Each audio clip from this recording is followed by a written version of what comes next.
And the rest of you, you can open up your Bibles. If you got a paper one, open up to Matthew chapter 7. If you got a digital one, you do it that way.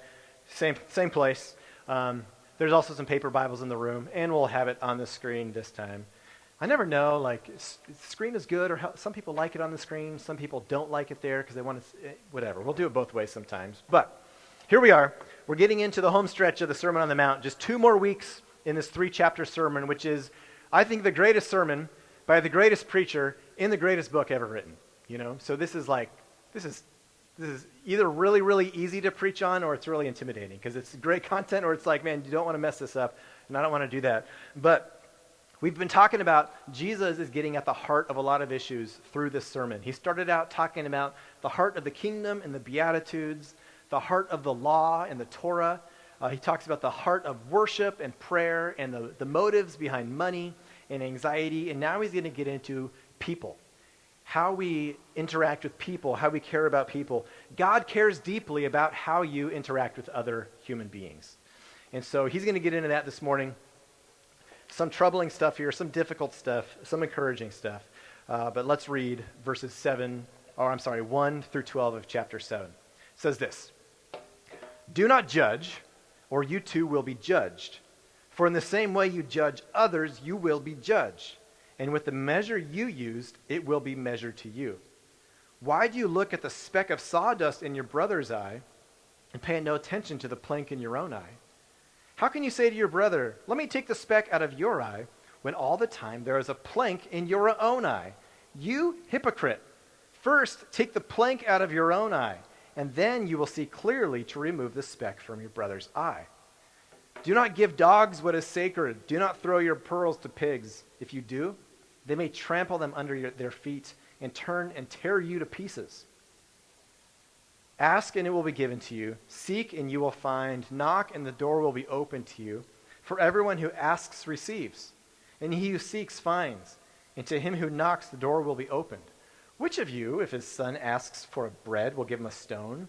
Or if he asks for a fish, will give him a snake? If you then, who are evil, know how to give good gifts to your children, how much more will your Father in heaven give good gifts to those who ask him? So, in everything, do to others what you should have them do to you, for this sums up the law and the prophets." All right. These opening words from Jesus are ones that are often quoted by people, even by non-Christians especially. Like when somebody gets in trouble, someone gets caught, one of the things they'll often say is, "Hey, don't judge. Do not judge, or you're going to be judged. Hey, don't go there. Don't judge." We know this one. This is one of the well-known phrases of Jesus, often quoted by people when they get busted, because we like to judge. Some of you are judging me for my Coral Chameleon shirt. I can tell, you know, because I've never worn a shirt like this before, and I said, I'm going to go for it, and it, you know, anyway, I don't know why I said that, but I guess because nobody likes to be judged, do they? Nobody likes to be judged. I mean, there are times when criticism is helpful. We welcome that. But nobody likes to be told they are something. Nobody likes to be put down a notch or had a judgment goes against them. It makes us feel small. Makes us feel angry and defensive. That's my default. I go to defensive right away. But what's interesting is we're also very quick to judge, aren't we? We don't like to be judged, yet we can turn it around and judge each other rather quickly. And one of the number one ways that Christians are often described by those outside of the church, in survey after survey, the number one thing on the list when people say Christians are, you know what they say? Judgmental. The second one is hypocritical, which Jesus also addresses here. But it's a way we're known. So are we supposed to judge? I mean, Jesus says don't judge. Elsewhere, it seems like judging is what we're supposed to do as Christians in some ways. But judge, just like in English, in the Greek language, it can mean a lot of different things.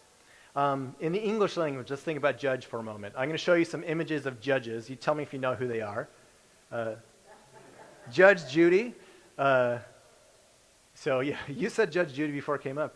I once heard someone say, "Who made you Judge Judy, an executioner?" Anyway, so a TV judge. I don't know if she was a real judge, but you know, people would come in and she would be witty and entertaining to watch her solve problems. You know who these people are? This is this is Paul Hollywood and Prue Leith, who are the judges of the Great British Baking Show. I only bake stuff that comes directly out of a box, like that's just add water. But for some reason, I love this TV show, and Katie and I watch it.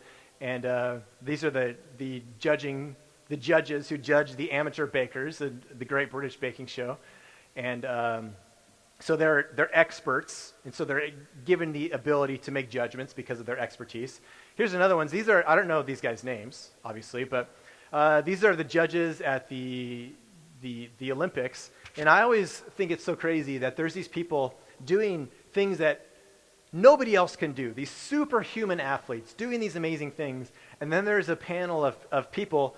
Do you think any of these guys can do what this athlete is doing? No, right? But they've watched it enough that they can parse it, and they have been given the place of judge to judge the performance of an athlete. You remember who that is? Judge Ito. Judge Ito, I remember him from the O.J. Simpson trial in the 90s. If you were alive then, you probably remember him and maybe that circus of a trial. What about this one? You know who that judge is? That's Aaron Judge. And I just wanted to show a picture of him because he hits the baseball really far. Different kind of judge. He puts judgment on baseballs, but he's a batter that I probably would like a lot more if he played for a different team, but he hits a lot of home runs. That's Aaron Judge. So we have all these different types of judge, even in the English language, that can mean a lot. And that's also true with the Greek language. The Greek word for judge is krino, and it can mean so many different things. It can mean just to decide or to choose. It can mean to evaluate something and to weigh something. It can also mean like a magistrate would judge someone with a crime, if that's been committed. It can also be used to condemn. You can be translated as condemn at times. And elsewhere in the scriptures, even in the New Testament, Christians are given the task of judging, like we said. Jesus says here, don't judge. Elsewhere, we're told we need to be people who krino, who choose, who judge, who weigh things. Even in the following verses we're going to see next week, Christians are called to judge between right and wrong. We're told to determine good fruit versus bad fruit. We're told to even correct and rebuke other Christians. We're commanded to do that within our community here. And that takes a type of judging, doesn't it? It takes a type of evaluating. It takes a type of looking at something and choosing what it is. But here I really believe that Jesus is calling us to think about how we judge each other. How do we go about that? How do we go about correcting and rebuking? How do we go about bringing each other along the way? And he says the way that you judge, in fact, you're going to be judged. And then he wraps it up with the golden rule saying, look, do to others as you would have them do to you. So we get now to the heart of how we judge and the heart of how we look at and evaluate other people. And the heart of this, I think Jesus is telling us, is that if we want to judge, well, if we're going to do this right, what Jesus tells us is it's going to take a very high level of humility and of self-awareness, which comes from gospel.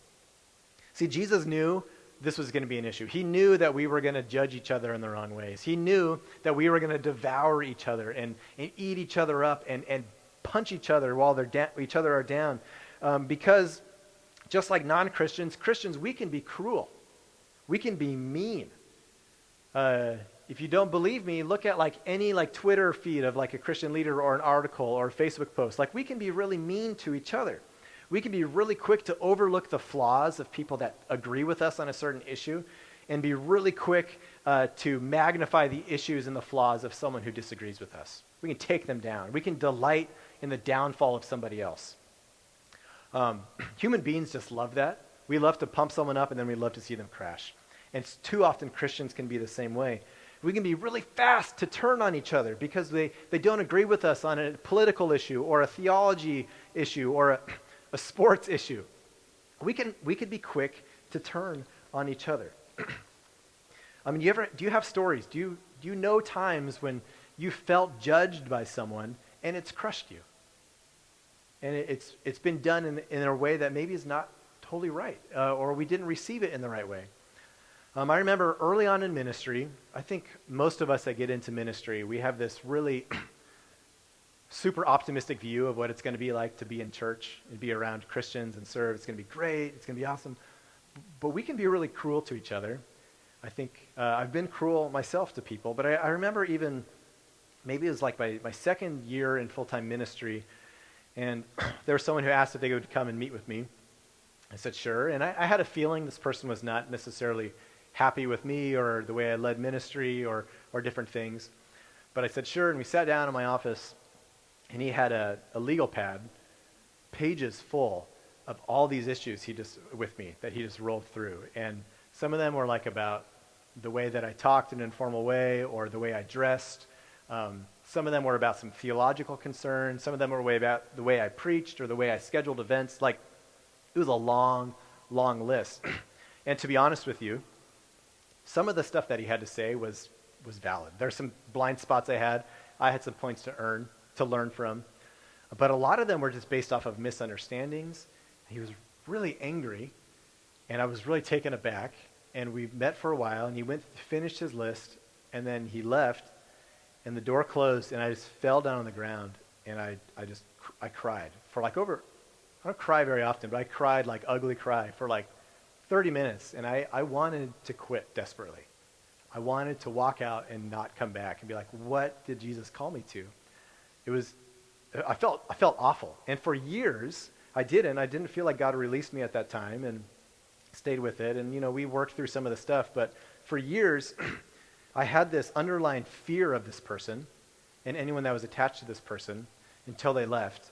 And I desperately wanted to please them. And it changed the way I thought about life and ministry. And I never did please them. But I remember just that moment feeling just so destroyed. And so when I hear Jesus talk about do not judge, I can easily go to the places where I feel like I've been unfairly judged, Anyone else that easy? When I started first reading this is what I think about. But then I also have to very quickly realize how quickly I do the exact same thing. I do the exact same thing. And I can look at other people or other followers of Jesus, and I can look at things and be like, you know what, they're doing it wrong. No, I disagree. It's not the wrong way to do it. And I can quickly build myself as the right one and them as the wrong one. Even just yesterday, Eli and I were in downtown Woodinville, and we heard this sound, this yelling sound, and I was looking around, and there was a woman on the street corner with a big sign that about turning or damnation in hell, and she had a megaphone and was just yelling through this thing. And it made me really uncomfortable. And I was watching her talk, and all these people are walking by her, and she's just looking up, not looking at them, yelling stuff. And it was hard to hear what was going on. But my first reaction was to be like, I can't believe she's doing that, And my first reaction is to think, oh, they're so wrong, And my first reaction is to stand there like, Jesus, can you believe this person? Can you believe that they're doing it that way? And you know what? Like, who am I to even begin? Like, let's not forget that some of the first preachers in the Bible were probably street preachers, right? And so, like, but for me to stand there, like, I'm on the side of Jesus, they're on the other side, and be like, man, they just don't get it. It's so easy to be judgmental. And Jesus wants us to think differently, and he uses this little parable, which is I think pretty funny, right? Everybody gets stuff in their eyes. You're woodworking or something, and you can get something in there. You're working in the garden, and it stops you, and you get a speck in your eye. Jesus may be familiar with this as a carpenter. But sometimes we might notice that someone else has a speck in their eye, some issue with the way they do their life, the way they live their life. We see a pattern, a concern, and something. And Jesus doesn't tell us to ignore the speck in someone's eye. Instead, he says, no, first you got to deal with your own eye. And he uses this hilarious illustration of, that person might have a speck, but you have a plank in your eye. And so you can just imagine someone be like, if I came to be like, Sherry, I think there's something in your eye. If I try and help her, I'm just going to give her a concussion, right? And I'll just look like a total dork. Well, even more of a dork. And it's just kind of this funny example Jesus uses. Like, look, you may be worried about little things in other people's lives, but you don't even realize how messed up you are. It doesn't mean you don't deal with the speck in someone else's eye. Jesus doesn't condemn that. He doesn't say, don't just ignore the speck in someone else's eye. But he says, look, first of all, you've got to deal with your own stuff. And you know what?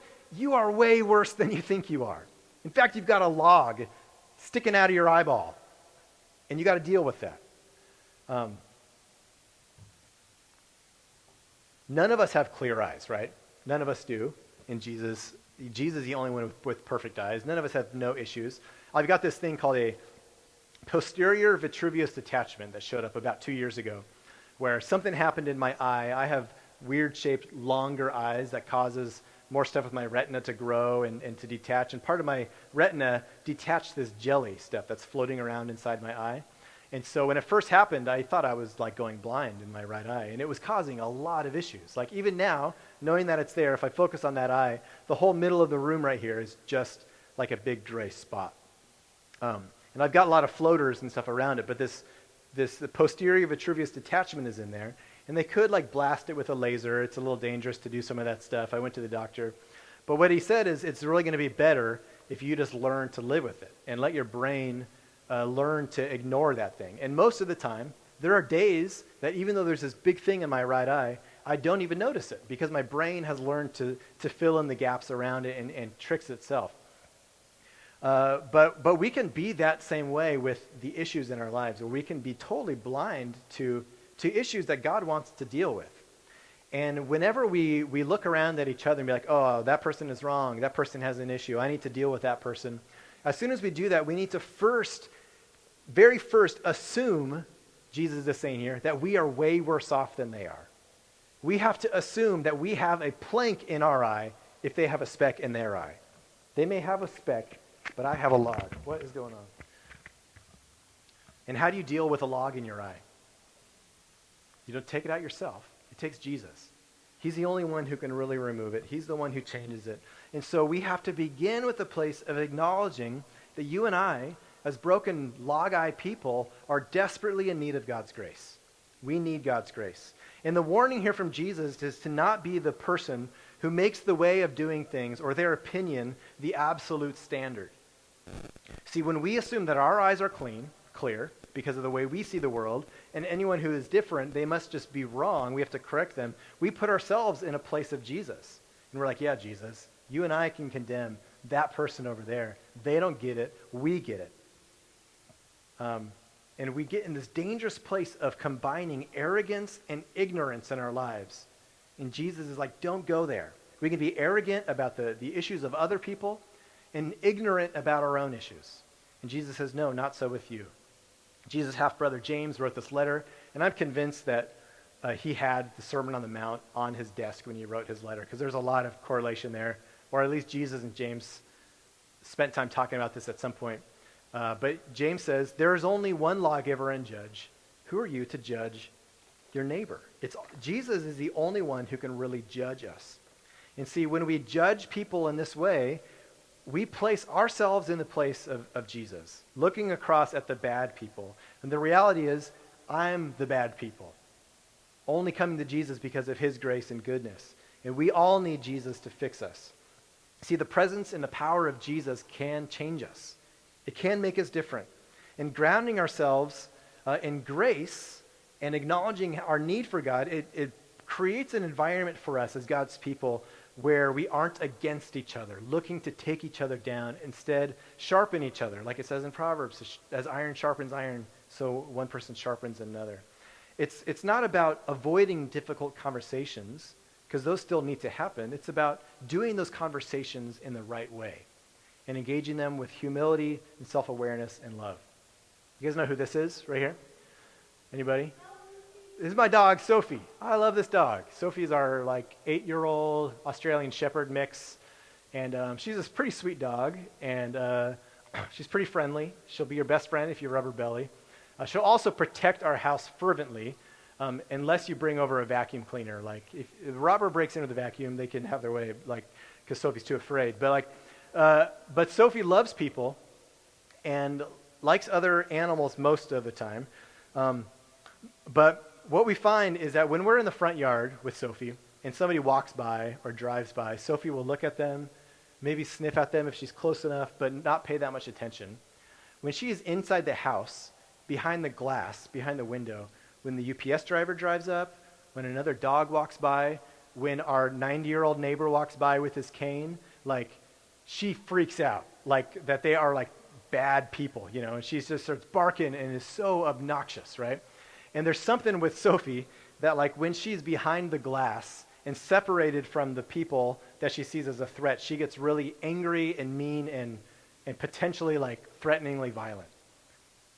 And I think we kind of are the same way as human beings. Here's what I mean. Like, this year, we've had a year of seclusion, separated from other people, where we're engaging with each other behind the glass of computer screens and not really engaging with each other. And so I think it creates an environment where we can be separated enough, where we can be extra angry with each other and extra volatile and extra frustrated with other people and find ways that people do things wrong. This is why, like, when you're in the car, you can be so angry at the way someone else drives, where if you were walking and someone just, like, did the same thing walking, you'd be like, oh, excuse me, because you don't see them. You're distanced from them. And I think Jesus wants us to not be distanced and dehumanized from other people and recognize that we need to love each other from a place of grace where all of us are broken. My favorite definition of evangelism is one beggar showing another beggar where to find bread. We're all beggars. We're all broken. We all need Jesus. And, Jesus says, ask, seek, knock, open, and the door will be open to you. He doesn't reject people that come to him in humility. And when you read the Gospels, he gets angry and frustrated with the religious people that were convinced that they were right. They were convinced that they had the right way of looking at things, and they wanted instead Jesus to condemn their enemies. Instead, Jesus, as the only one who could actually rightfully condemn anybody, he gave grace to every person that came to him in humility, looking for mercy. See, here's the crazy thing. Jesus knows all of your secrets. Jesus knows everything about you. The stuff that would wreck you if people found out. Like, he knows those things, and he loves you, and he offers you forgiveness. He wants to deal with this. He knows about this. It's not a secret to him. And how crazy is it that we can come to Jesus, who knows everything about us, and place ourselves above and against other people, when we are only coming to Jesus because of his grace and his goodness. He's the only one who could rightfully condemn, and yet he doesn't. He offers forgiveness. And he says, I expect the same of you. We have to acknowledge the plank in our own eye, ask God by his grace to help us. He meets us in our shame and our regret, and then we stand together as broken people being restored. Here's what I think, and I think this is true of myself. Too often, Christians would rather feel righteous than be righteous. We would rather feel righteous than be righteous. Like, we'd rather have the feeling of being right and above other people, and judging does that sometimes, makes us feel righteous. We would rather that than actually go through the work of repentance and acknowledging our brokenness and the humility that comes along with that. Sometimes we feel like it's our job to dump truckloads of truth on people, ignoring our own mess. In God's kingdom, mercy triumphs over judgment. We are to be people of mercy because we've received mercy. And then we can have the difficult conversations because we need each other. I think that's part of what Jesus is saying. Like, look, you've got stuff in your eyes. You need each other. You need to help each other. But you have to do it from the right place. Sometimes we all need a kick in the pants, don't we? A few years ago, we had a couple different elder meetings that were challenging. One of them, there was someone that was really frustrated about some things in the church and came, and it was a really contentious and messy season for us. Someone was really angry and upset, not willing to engage, but really upset and angry with the elders for some decisions that were made. And it was just really long list of issues that they had, a lot of anger. And they actually used the words, I am the savior of this situation, and just tore down the leaders of the church at the time. And it was really painful, and it was messy. Another time, shortly after that, maybe not shortly after, but a little later than that, someone else in the church came, and they were concerned about the way we kind of blew it in offering some care to someone who was struggling and hurting. And they were really frustrated and angry with the elders. And they called us out on it, but it was totally different. Like, there was a sense of humility there, and yes, anger and disappointment, yet also like they just really wanted us to see. And I remember after those meetings, a short time later, Don Jander, who was on the elder board at the time, he said, you know what, this one meeting we had, that sure felt like getting kicked in the teeth. You know, the first meeting, that felt like getting kicked in the teeth. And he said that second one, where we were being called out on some stuff, that felt like getting kicked in the pants. Nobody likes getting kicked in the pants, right? But sometimes we need it. But getting kicked in the teeth doesn't really help anybody. And I think even well-intended people sometimes, we can think it's our job to go around and kick people in the teeth. And I think Jesus is like, no, look, you're all broken and messy. Yes, by all means, we need some good pants kicking every now and then. But be careful of the damage that you can do with that, as well as the judgment you're going to bring on yourself. You guys ever heard of a guy talked about in the Bible called Satan? Bad guy, okay? Bad guy, like enemy of God. He hates you. He hates Jesus. Like he's trouble. Do you know what the word Satan means? It means accuser. It's literally like the accuser could be how it's translated. He accuses people. For some reason, we really want the devil's job sometimes. Like we want to go around accusing people. And I think Jesus is like, no, if you do that, you're doomed because you can't possibly live up to your own standard. You got a log in your eye. Don't go there. Be humble. Don't be destructive and counterproductive. Don't be a hypocrite. So be someone of grace and mercy and forgiveness. Jesus goes on with this really hard verse. Like he goes about dogs and pigs. Like he says, what does he say? Do not give to dogs what is sacred. Do not throw your pearls to pigs. So Jesus goes from talking about judgment to then calling people pigs and dogs. This is a hard passage, to be honest with you. And I've wrestled with it this week, and I'm not fully satisfied with where I go with it on this. And so this is what I think I know what he's saying. But every book that I read, scholar that I read, has like a different view on what Jesus is saying here. And I'm not fully satisfied with every one of them. So if you want a pastor who's like always knows every answer and has everything down, you've got the wrong dude. Because some of this stuff I just don't really know. I'll do my best. I will always look to the scriptures to guide us in our preaching. That's my commitment. But sometimes it's really hard to know what Jesus is meaning. Here's what I think, though. Here's what I think he's saying. Because he's talking about this, judging each other, helping each other with specks in their eyes. But I think that he's saying that when in humility we have asked Jesus to deal with the speck in our eye, once we have done that, or the log in our eye, and then we approach someone in love and in humility and offer and point out maybe the speck or offer to help with the speck in someone else's eye, there's no guarantee that's going to go well. There's going to be moments that you do that and people are going to just feel judged. They're going to be defensive. And in fact, there are times in my life people have come to me in love and compassion and I've reacted poorly. That's on me. That's not on them necessarily. So I think what he is saying is they may turn on you by bringing this to you. It's not your job to convict them. The Holy Spirit does the convicting. And it's not your responsibility to change them and save them. You have to make space for God. And if they're going to destroy you, you back off at some point, right? You use some discernment. So you don't judge, but you also discern.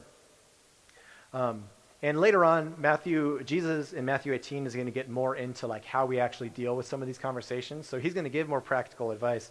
But here I think he's saying just be discerning and don't be the one who expects that it's always going to go well. Some people are not going to receive this rightly. And so then you ask for God's help in discerning those situations. Because that's what he goes on to right next, is he says, ask, seek, find. God is going to give you direction. I don't think when he says don't throw your pearls to pigs, he's saying like don't preach the gospel to everybody, or don't pray for everybody, or offer forgiveness to everybody, because those are infinite things. The gospel's not limited. Love is not limited. And in the context, it seems to me that he's saying just be discerning, And in fact, James 1, Jesus' brother, again says, if any of you lacks wisdom, you should ask God, who gives generously to all without finding fault, and it will be given to you. Because you are called to exercise judgment in some ways. In humility, we need God's help to show us. It says, ask, seek, find. And these verses, this teaching on asking, seeking, finding, knocking, are told also by Jesus in Luke, and they're paired directly with prayer. That God responds to us, like James says. We need each other, and God gives us wisdom to discern how we live in the world. So we look to him. But I think the bottom line of what Jesus is saying here is that disciples of Jesus will not judge each other inappropriately because we've experienced God's mercy and forgiveness. And as people that have understood God's mercy and forgiveness coming to us, we have a different way of relating to each other. And we have to come to the table on the grounds of grace. We have to, otherwise we're going to be offended by everyone else who's here. But we also have to be willing to have those hard conversations. And I think, don't hear me saying that I think Jesus is telling us just to ignore those things. I think our culture has two extremes. One is to say, to judge people, to be hateful towards them, to be angry towards them, to dismiss them, to cancel them, whatever. The other is to ignore them. Just ignore it. Be like, you know what? I'm not going to get into that. That's too messy. And I think Jesus would tell us that we do have some sort of responsibility for each other. Have you ever had a difficult conversation where someone came to you, pointed out something, and it was a good experience for you? Where someone in love shared with you? I hope so, because we really need each other. That's part of our discipleship, part of our growing. And I'll never forget a conversation I had when I was about 17, 18 years old. And I loved my youth group that I grew up in. I felt like I belonged there. I felt like people understood me there. And I also developed this reputation as someone who really liked to make people laugh. Whether or not I ever did, but whenever I made people laugh, it made me feel really good. And so I really valued that in my life. And what I found out was that sarcasm and teasing people were the easiest way to get a laugh. And I didn't really think much of it, and I teased a lot of my friends. So finally, one of my friends came to me. He's like, Mark, when you do this, it really hurts. And it was like the doors blew off. I had no idea I was causing so much pain for this individual. And our relationship changed. It grew that day. I became much more self-aware about how cruel I could be by trying to be funny, But that was just one of those little moments where I think God brought me to a different place because he was willing to tell me about how my behavior was negatively impacting him and other people. And when it's done on the grounds of grace, this can be really beautiful and really good. But it comes back to us that Jesus says, how do you want people to treat you? Treat others in the same way. You're going to be judged in the same way, so be careful with this. But how you want people to treat you, treat them the same way. How do you want Jesus to judge you? Judge people the same way. You see, it's part of God's plan, I really believe, to use each other to bring about new life and correction in life. But let's not do it like the world does it. Let's not do it by being jerks. And let's not do it by ignoring it. But let's take responsibility for each other and not assume that we're standing here with Jesus as the right people looking at all the wrong people. No, we're all the wrong people coming to Jesus only because of his grace and his goodness. Remember, Satan is the accuser. Don't do his job for him. He's already got plenty of power. The world doesn't need more help from the devil. Don't give it. Instead, be a person who's like Jesus. Let's love and forgive and be self-aware and humble about who we are. We need each other. I need you, okay? This is me right here, guys, except there's like two of them, and they're like 40 feet long, probably. And Jesus wants to bring us down that road of forgiveness together. So I'm going to pray, and then the worship team's going to come up. We're going to sing a closing song, and that's good. I'm just going to leave it at that. God, thanks so much for your love, your mercy, your goodness. We are so undeserving of that, Lord, and yet you offer it freely. And you look at us with our eyes full of planks and beams and logs. You don't condemn us. Instead, you offer us forgiveness and call us to a new way and a higher standard of living. And so, Lord, I pray for just this church, our church family and our families and us as individuals, that we would be people that are aware of our brokenness in the world, are aware of your incredible grace for us, and that from that we would learn to love each other well, Lord. I pray that we would be discerning I pray that we would be honest. I pray that we would be humble, and that in doing so, we would experience the fullness of the life that we live, Lord. Thanks, God, for your Spirit who is in us. Thank you so much for your grace and your mercy and your forgiveness. We are nothing without it, and we are enemies without it. And yet you call us your children. You allow us to follow you. You call us image bearers. You call us members of your kingdom, and you entrust us with representing you. Whoa. Help us, God. In Jesus' name, amen.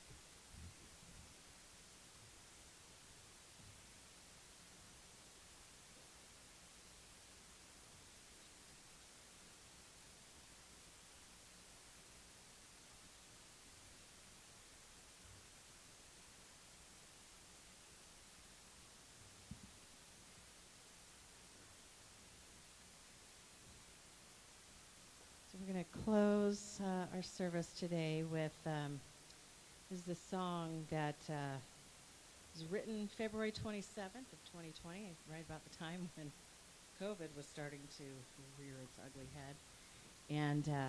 And they did it at the church service 3 days later. And it is really, well, it's called A Blessing, and it has really blessed me. It is inspired directly from the Bible, mainly Numbers 4:24 to 26, and Psalm 67, and it's just been really speaking to me, really this past year. And just want to close the service today. Why don't you go ahead and stand, and we're going to sing this together and just kind of think about just the blessings that the Lord gives to us.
Shane will help guide you